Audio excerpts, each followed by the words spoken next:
JM Fiang featured as love team.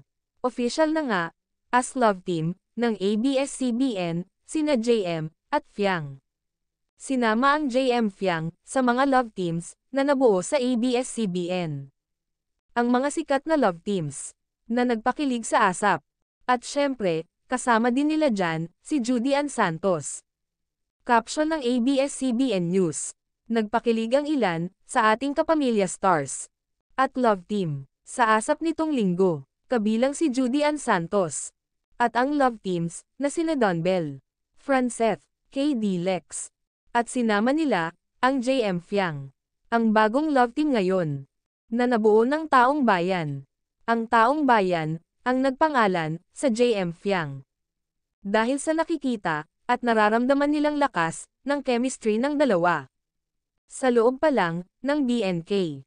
At ayon pa sa singer na si Marlo Mortal. Nakikita ko mga videos nila. And I think it's really authentic how they interact with each other.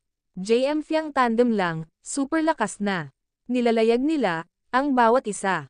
Walang takot at very proud sila sa isa't isa. Mommy ni JM at mommy ni Fiang. Nilalayag din ang JM Fiang sa kani-kanilang personal account. Di scripted, kundi mahal nila ang mga batang ito. Kaya sila proud. It means, gustong-gusto ng bawat family, sina JM at Fiang sa isa't isa.